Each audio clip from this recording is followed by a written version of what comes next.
Welcome to the Tartan Touchdown episodes, where we take you through all of the latest stories and talking points from this week in the NFL. Well, that is, bar Monday Night Football, week 6 in the books, and it wee bits everything.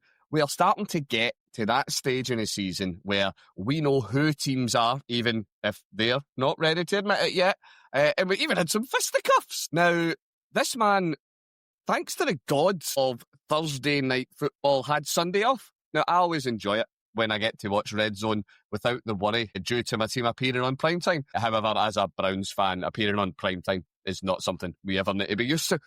So yes, I am joined by Gav. Now, on episodes every week, we are going to take you through the big stories of the weekend and discuss some of the key aspects for the slate of games. Now, last time me and Gav were on, I had to apologise in the opener. I had to apologise to him for giving him flashbacks for the first game we were going to talk about. This time round, no such apology is required. Gav, cometh the hour, cometh the scat man. I mean, I don't know if you're really meant to claim victory Monday when you played in Thursday Night Football, but the way the Giants season's gone so far, and again, given they were playing against the Eagles, I will absolutely take this because, I mean, we talked about, we're going to discuss later on about who we think some of the teams are. I really don't know who these Giants are, but I'll tell you right now, it's dangerous, but for the first time in a long time, we have hope in New York, or, well, Bichet for me. Well, I suppose that actually is, and don't get me wrong, yes, okay, so we had a game, Giants beat the Eagles, they beat the brakes off the Eagles, 34-17, Monday Night Football at MetLife, it was glorious. However, that's a great story, and we like that. It's not saving the Giants season. I don't think there are many Giants fans out there that are going, Super Bowl, Jackson Dart and Cam Scatterbull Super Bowl this year. But it's a franchise, as I can say this from the Browns perspective. Gav, me and you have talked many times before about the very distinct feeling you have backing a team that you're aware success will be limited. You know that before the season starts. But there's such a buzz now about the Giants, thanks to Scatterbo and Jackson Dart. It's brilliant. Yeah, I think that's, I mean, if you actually look at it, I mean, there's a number of players with this team that have actually been drafted over, previous seasons. I mean, Dexter Lawrence was part of the same class as Daniel Jones. Andrew Thomas, the tackle, again, drafted in recent years. So actually, the Giants, at least with their first round picks, and we won't talk about Kadarius Toney, but, draft-wise, they've actually been reasonably well, but it's just not been coming together. It's not been coalescing. I don't know if we can fully put it on the quarterback situation because, Daniel Jones, again, we'll talk about it later, he's doing pretty well elsewhere. But there is just a real energy about this team, and it really is the rookies. We saw Russell Wilson get pulled after week 3, and we've just decided we're going to go with the youth movement. Jackson Dart, Cam Scatterbo, they're making plays, they're bringing energy. I mean, we've both seen them just like hype bros after the game. People are excited in New York, and I mean, I am lucky enough to have seen 2 Super Bowl wins in my fandom, but the last decade has been rough. And now, like I say, first time in a long time, there's hope, there's excitement, and there's a few teams that are on the comeback trail. I'm not prepared to say we're back, baby, but I am excited. I suppose the thing for me with this one, and I suppose if you look at the comeback trail over the concept of a franchise as opposed to a season, that's, I suppose, maybe where do you cautiously, very, very cautiously, this is like the end of Gladiator, there was a dream once that was the Giants. Do you see that coming back maybe? Where it's something where you're building foundational pieces. You have and we know rookie quarterbacks is a dangerous, dangerous game to play. But you've got Jackson Dart looking good. You've got Scatterbo, who is, I thought Jameis was the ultimate hype man. I think it could actually be Cam Scatterbo. We know that Malik Nabers is injured, but he's still there. He's still so young. You've got Sexy Dexy. You've got just pieces throughout that team where when you look at it, do you as a Giants fan think, do you know what? This year, we won't get ahead of it. But are we building something that could actually compete in this division? Well, I think, it is a tough division. The Eagles, despite the recent challenges, they are a strong team. They're a well-run team. I think similarly with the Commanders, that's a franchise like the Giants have struggled a lot in recent times, but they do seem to be, making better decisions than they have in a long time. So I think that the East is always going to be competitive compared to recent seasons where you're kind of ashamed to admit, like, we've had bad starts several times in the last few years. And you get to a point where you're like, don't want to say this, but should we tank? Yeah, we'd probably better tank. Actually, no. You're thinking, well, maybe we don't make the playoffs, but let's make a run of it. If we get to, obviously it's a 17-game season now, but if we get to round about that 500 mark, if you can even get to the end of the season, it's like maybe, we get into the wild cards, you win a game, and, that's fine. But we're at a stage now where you have, like you say, you have the foundations. It's not a Super Bowl winning team. It's not even a team that's got a deep run, but there are elements there. Now we have a run game. We have a quarterback who, let's maybe not get ahead of ourselves in terms of the ceiling, but definitely looks to be serviceable. And I guess the other thing is the defense is there. And that's always been the foundation of the Giants' success. Really, any time that they've won a Super Bowl has been able to get after the quarterback, whether that's going back to the years of LT or whether they're talking about Strahan and OC and all these guys. So obviously, that's one thing that hasn't changed over the decades, is that you need to be able to get after the opposition's QB. So, yeah, there's a lot of good things happening in New York or New Jersey, if we're being pedantic. But for the first time in a long time, we have hope. Now, do you know what? I can't believe me of all people, the anti-rookie QB person. I'm going to come in and say this because at the end of the day, before the season started, we knew that your defensive unit was going to be incredible. That, the pieces you had on D, unless you started losing players left, right and centre, more about that later. There are some other teams to discuss. But unless you lost hundreds of pieces, your defence was always going to be great. We knew that in terms of receivers. Yes, okay, Nabels is out, but you had the elite receiver. We didn't know that Scattable was going to be Scattable, but we've seen what the Giants can do when they've got an elite running threat. We've seen Saquon recently. So that was always the question mark, was that quarterback room. And now this is one of the bits that came out of the weekend that's just a brilliant stat. Well, Jackson Dart has become the third quarterback in the Super Bowl era to rush for at least 50 yards in each of his first three starts. Do you know who the other two are? There's only three that have ever done it. They're both current players, right? They're both current starters, obviously. Guess who the other two are? Quarterbacks who in their first three career starts have managed to rush for at least 50 yards. And it's indicative of the way the league's changing this for me. Let's go with Lamar. He's one of them. He's one of them. Who's the other one? I'll take Kyler in Arizona. No, is a man that you just beat the brakes off. Jalen Hurts. Jalen Hurts, yeah. This is, and don't get me wrong, we know you can't just be a rushing quarterback. See Anthony Richardson. You have to have both. You need to be able to do both. You need to keep the defense honest. They've got to respect you through the air. Dare we say it? That the Giants might have a quarterback who helps them complete that puzzle, that takes that locker room, brings it together. Now, this is devastating for me because I was just hoping for another year of Jameis as a starter somewhere, just purely for Jameis social media content. But it does look like it. He's looked through the air. He's looked accurate. He's played. I was about to say he's played clean. I'm now just going to double checking. Yeah, no, he did. He played clean. I'm going to say there's cause for hope in New York, and I can't believe I'm saying it out loud. Well, one half of New York will maybe. Yes, quite correct.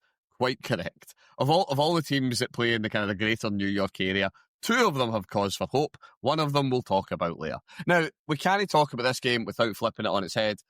We have just watched an Eagles team go back-to-back losses. Now, this is a team who, forever, just did enough. And they went and they played scrappy games. And it was to borrow a soccer ball analogy, it was the mark of champions, that you didn't need to go out and cuff everybody 30-0. That's not how it works. You need to grind out the crappy results where you win, 21-18. You need to grind those out sometimes. They're not doing it now. And we've seen it earlier on in the season where we had the big, you've not even got 100 yards, but we won the game. You still didn't do tremendously well, but now you aren't winning the games. Should we be seeing the Sons of Philadelphia starting to get a bit concerned? Is this something that are we ringing the panic alarm quite yet? Yeah, I mean, this is an interesting one because they started 4-2, and we kind of joke actually about some of the rivalries. Like actually, the Eagles. Maybe it's because I don't have to deal with Philly fans on a daily basis, but I don't really have any issue with the Eagles as a Giants fan. Well-run team, and you've got to respect what they've done. But I do think that, I don't think it's panic stations, but I definitely think there's some yellow lights are kind of starting to glow in Philly.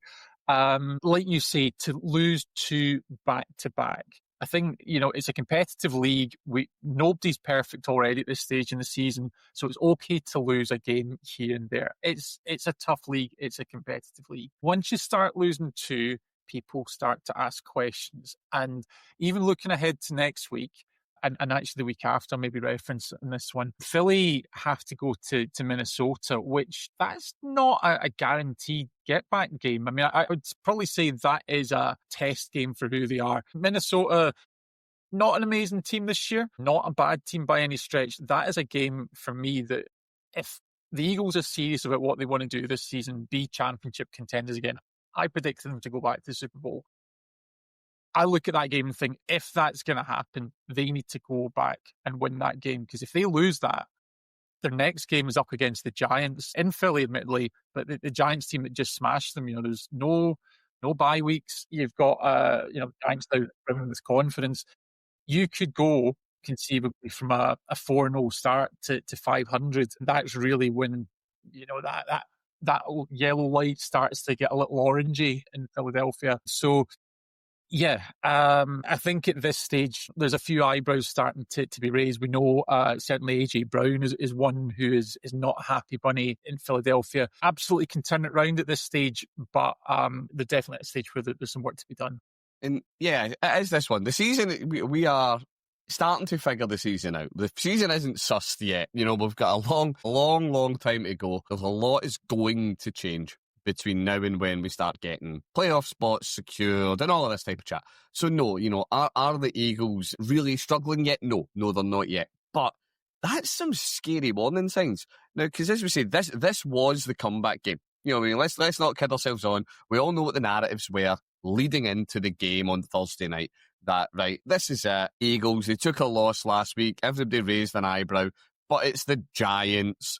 They'll come in, they'll beat the brakes off the Giants in MetLife, and then everyone's right, okay, yeah, it's fine. As you were, everything's okay. One of the things for me that jumped out is obviously that didn't happen. So we are then asking questions.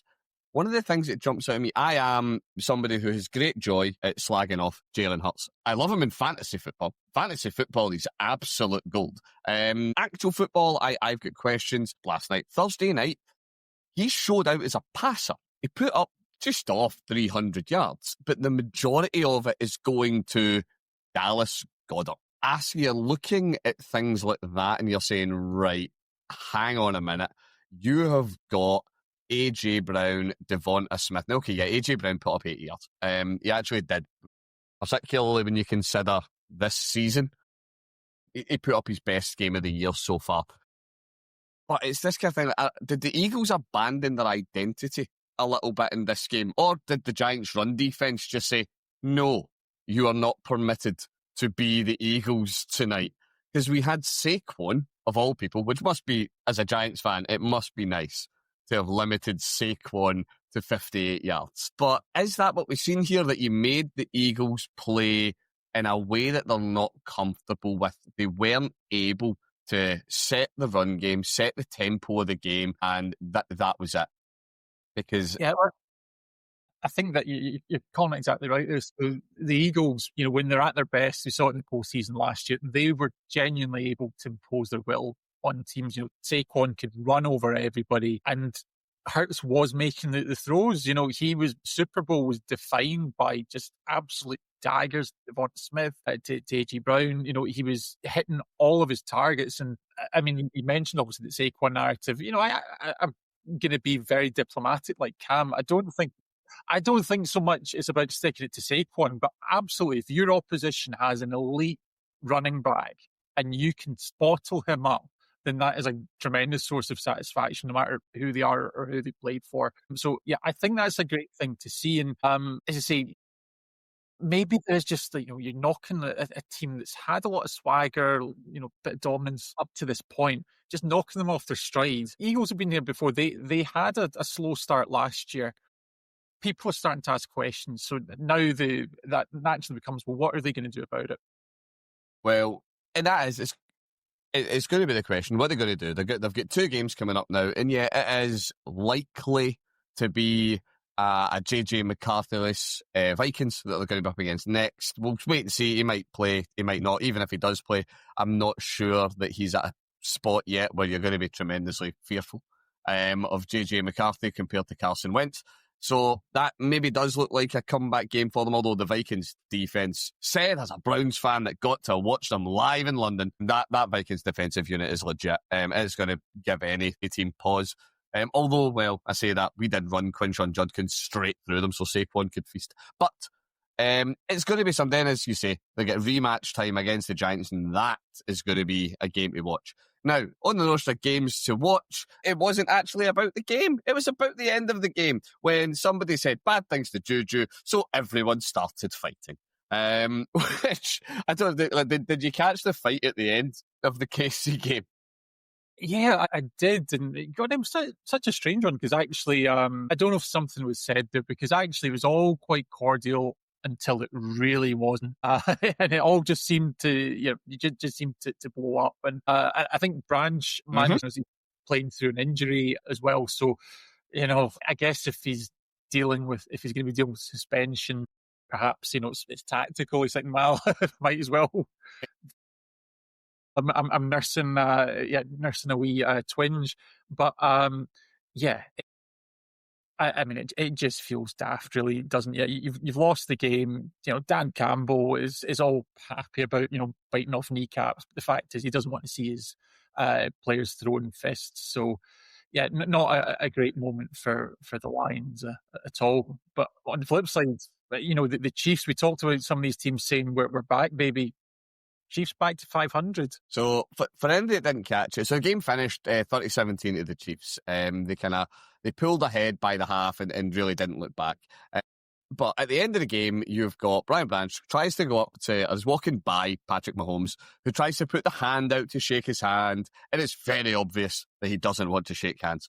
So Mahomes, to be fair to Mahomes, this is the room, and kind of just withdraws his hand, gives him a little pat in the back, and that's the end of it.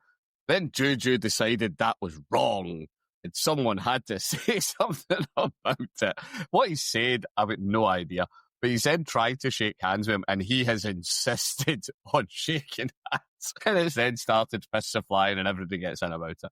And it's just chaos. But yeah, at the end of the day, I suppose one of the big talking points for this is and do you know what? Do you know what? I retract the we. I was very vocal and very, very dismissive of Kansas City. I've watched them at the start of the season. I was not impressed. Really didn't see the KC that we have used to been seeing being perennial Super Bowl appearances, if absolutely nothing else, over the past couple of years. And so far this year, they just really hadn't looked like it. However, in this game, they come out, and this isn't a game against the Panthers, the Titans, the Browns. This is a game against the Super Bowl hopeful Detroit Lions, who are healthy, who have got I've not checked the Giants injury report. They've got the vast majority of their pieces anyway. And yeah, KC ran out comfortable winners. As I say, going into the half, you are, 13-10 up, and you don't look back from that point. So are the Chiefs back? Are we seeing the evil empire restore authority and restore itself to their, as I say, through gritted teeth, rightful place? It's worth adding at this point that they are still third in the division, but they're third in the division by one game. Yeah. Are we seeing them really step up in a kind of reasonably major way? We've definitely seen them step up. And, it's only week 6 in an 18 week season. Momentum is everything. And, slow start, admittedly, but they're one game back from a Chargers team and a Broncos team who, off-season darlings for a lot of people, but yeah, I don't think they've set the world on fire either. So, are they back? Are they making a deep run? I don't know, but if you are one of these people that really don't want to see the Chiefs too well, then you have cause to be worried this season, because I think no matter what happens, this is a team that is going to make the playoffs, perhaps as a wild card or as a lower seed, but they are going to go cause some upsets right the way through the season. Some these fans would maybe say it's not fair to call it an upset, but I think obviously anytime you're the road team, that's usually what it is. Yeah, I think that they've been through this enough to know how the game works. You've got Andy Reid, you've got Pat Mahomes. It doesn't really matter who the receivers or the running backs seem to be in this team. They're always going to be there or thereabouts. And given that there's no runaway alternative contender in that division right now, yeah, I think they're going to be a threat for the rest of the year. I'm just loving that we've hit the point in the timeline where we can say the Chiefs winning is some form of shock. If absolutely nothing else, that makes me happy. For all the Kansas City fans out there listening, it's not that I hate your team, I just hate any team that's successful. So, okay, in order to make me happy, yes, the Chiefs do look at their back, but we're going to talk about a team that is not so much at their back, they are retaining the consistency to which we are all accustomed for them. The New York Jets, a doors company, so I love talking about the Jets because they are possibly one of a very, very elite group of teams in the league, in that they are actually worse than the Browns. So, do you know what? This is the question, I suppose, with this game, and it's what everybody looking at this is asking. This is, you know, I wasn't going to read this out. Just totally, I am going to read it out.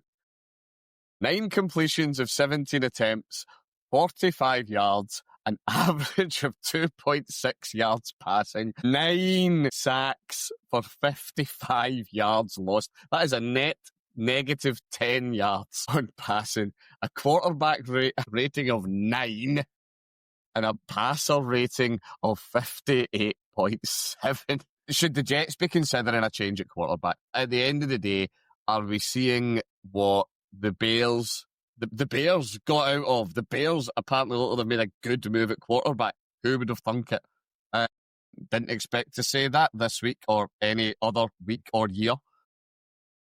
But they got out of Justin Fields. He went to Pittsburgh. He looked okay in Pittsburgh, to be fair. He has now went to the Jets, who sought him out.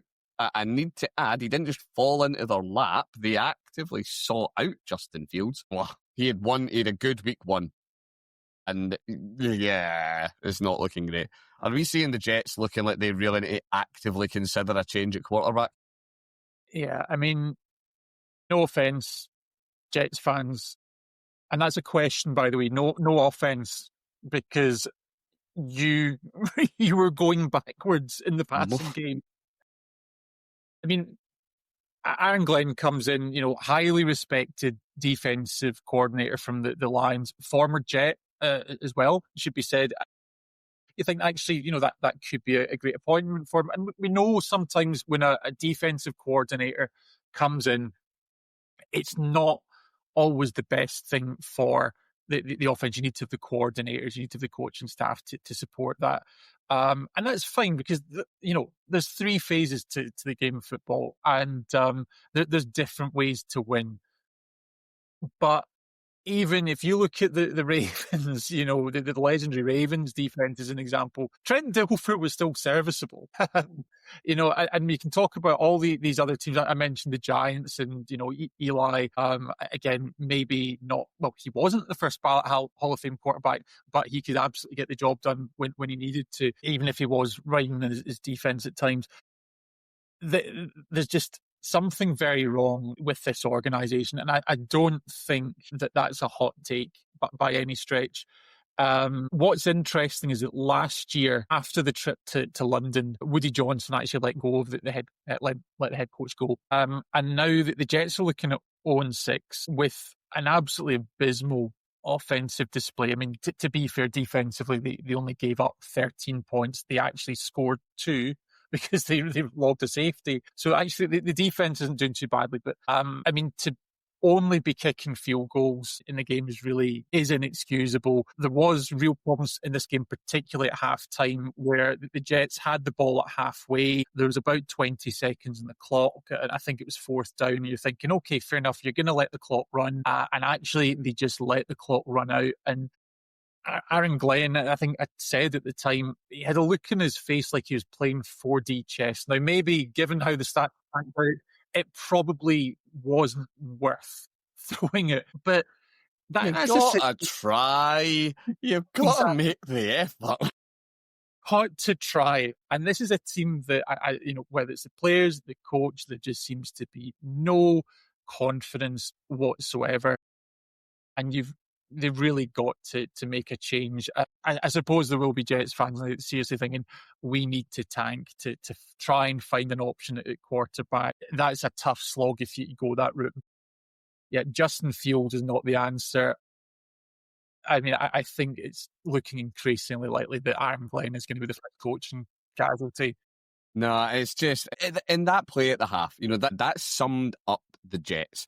Because, as I say, I don't know. I'm not going to pretend to know what the success percentage of a Hail Mary is. It's low. We all know it's low. It's a message. It's about morale. As you said earlier, it's about momentum.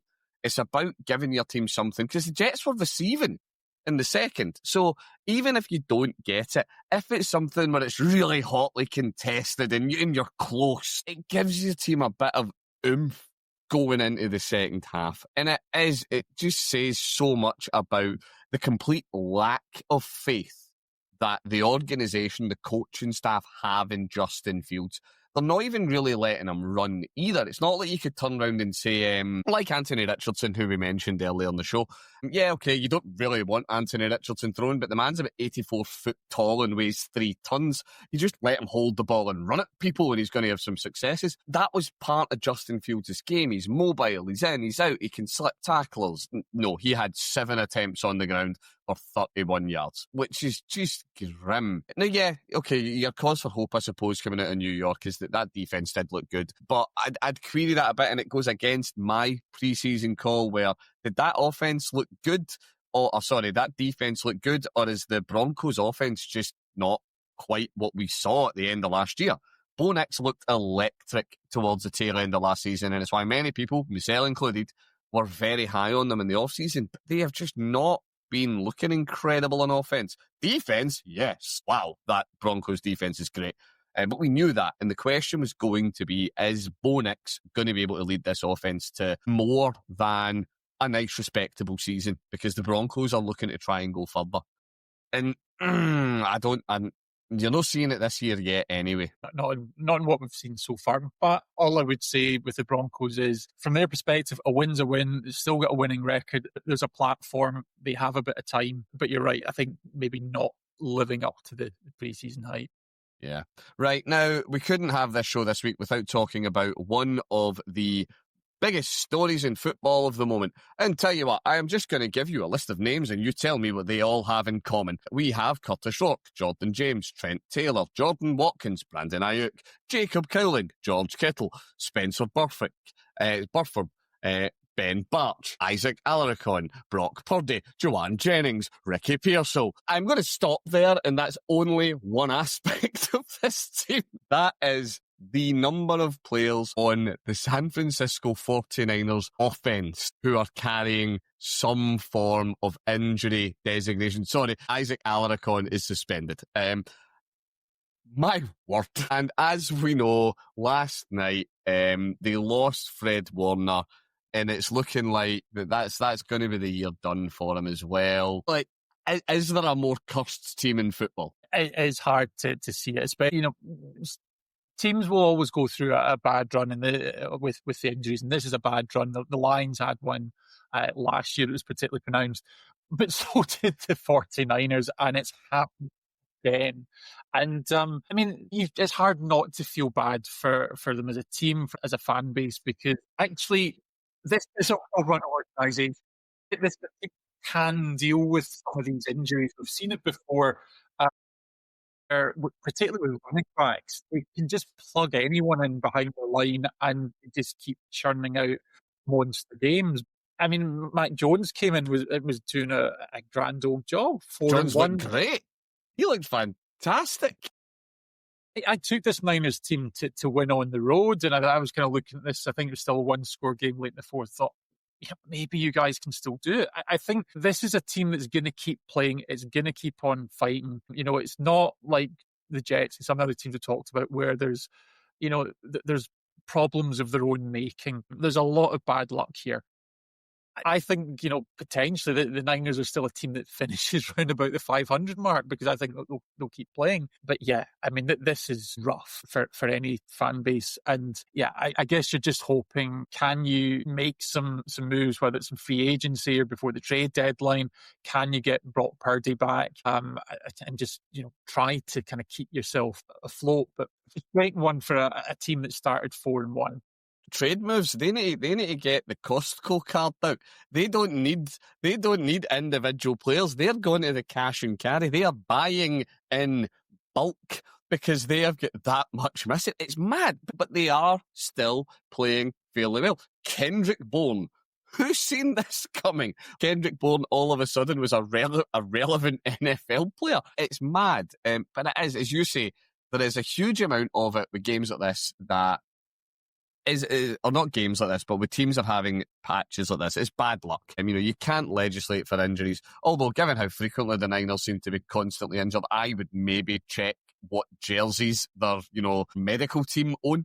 I would have a look, is all I'm saying. But it's wild. And I don't know, this is the bit for me that I suppose, as a big fantasy head, and for all the fantasy players out of there, Christian McCaffrey's still healthy. No one quite understands how. He's sucking the life force out of everyone else in that team. It's about the only relevant part of that offense that's still vertical. It's mad.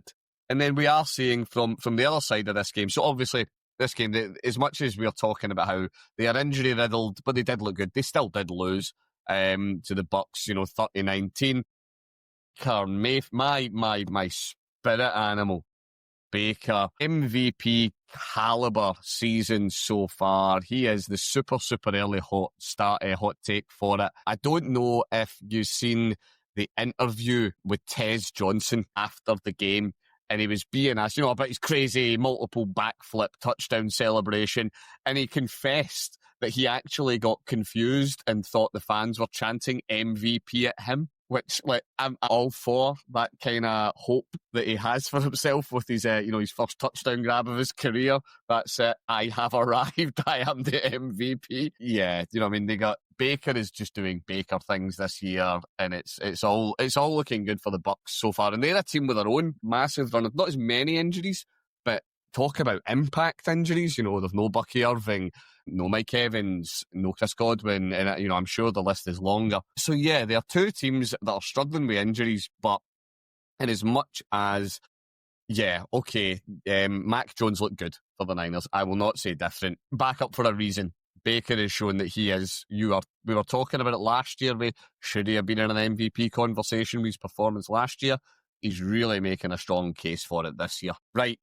It's time to start moving on now. This is talking about MVP are way too early. MVP conversations. There's only one man we can be talking about, and I promise he's not named after the dog. It's Indiana Jones. Yeah, another game where the Colts walked away 31-27 winners over the Cardinals. The big story for this for me is Daniel Jones. What is going on? Are we just seeing something where he's found his fit? He's just found the system, the team, the roster around about him that just works? Or is this just a freaky one-season deal? I mean, it's hard to say. We talk about this sometimes with rookie quarterbacks and the sophomore slump where they're hot for, they're hot for a year and then people figure them out. Obviously, Daniel Jones has been around in the league for I think 6 years now. So there's plenty of tape on the guy. If you want to know what his tendencies are, it's all there to see. Granted, I mean, sometimes this can happen. We saw it with Sam Darnold last year, got hot early, kind of leveled off. I wouldn't say collapsed, but leveled off late in the season. So I guess that's something we want to keep an eye on with Jones in Indy. But he's flying at the moment. I guess the other thing we should say is one of the reasons that the Giants reportedly drafted Daniel Jones originally was because of his resilience. He was like a quarterback that actually had to run for his life even in college. This is a tough player. He didn't have it easy in college. Definitely didn't have it easy in New York. So this is a tough player. He's got wheels on him. He's a smart player, and maybe it's just getting away from the big New York market, going to a team with the Colts where it's a bit quieter, not the same level of expectation, whether that's justified or not. Yeah, having those new surroundings. Because you look at that division again, there's no standouts. You've still got Tennessee very much in a rebuilding year.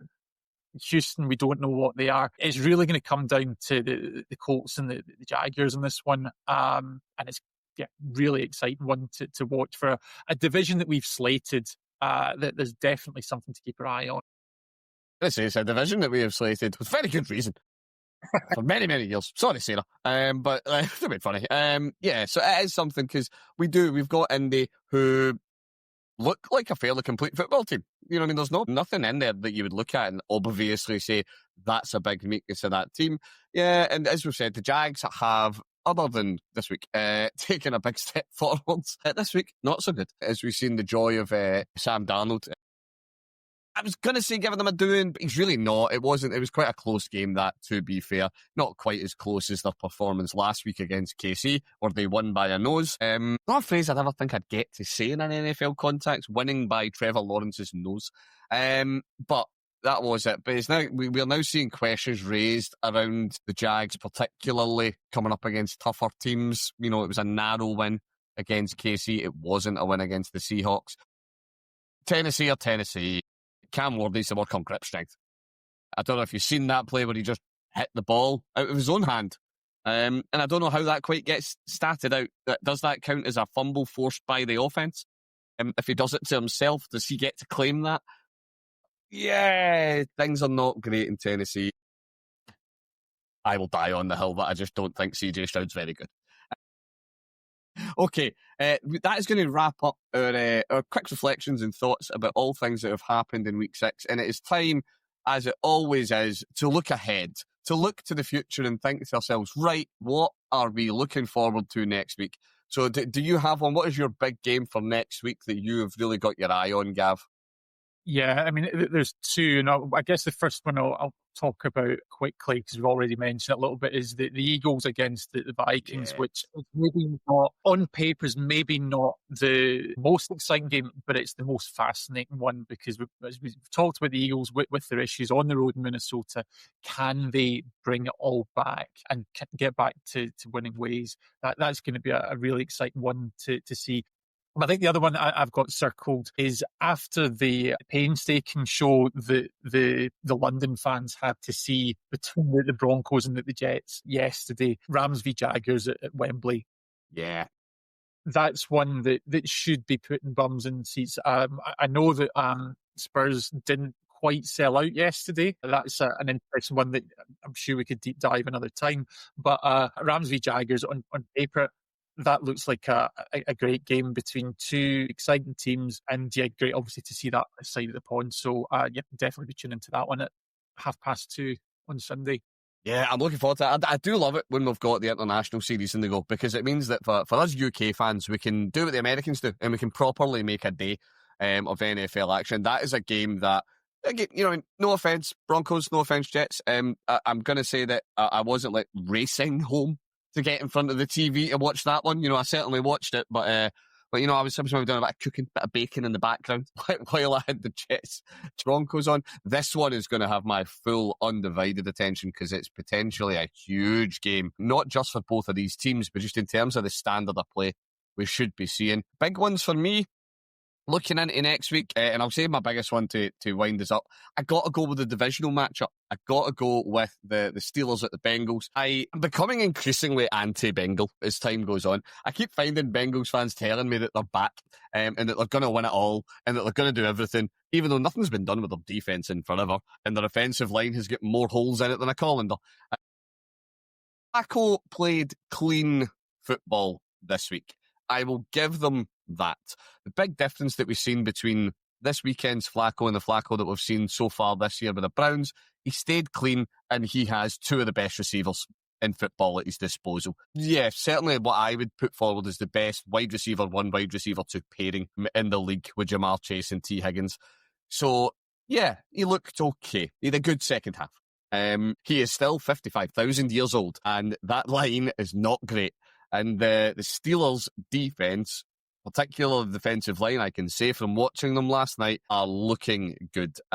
So I have concerns for Joe Flacco's safety, but it is one where if the Bengals can not necessarily win, but if the Bengals can withstand the kind of test that the Steelers' defense is going to put them under, then I think it maybe tells us quite a lot about both of those two teams going forward. I do think Pittsburgh fans, and this has got nothing to do with the fact that I am a Browns fan, I think your record is flattering as opposed to earned. I really don't see you as a team that you'll be one and done in the playoffs. As is tradition, you'll be one and done in the playoffs because you're going to come up against a good team and it's not going to go well. I'm really sorry. And Bengals, this is where we find out if you don't know how to tank properly. And you then go and you string together some really unlikely wins and wind up with like a draft pick in like the above 10, which would just be so Bengals. It would be unreal.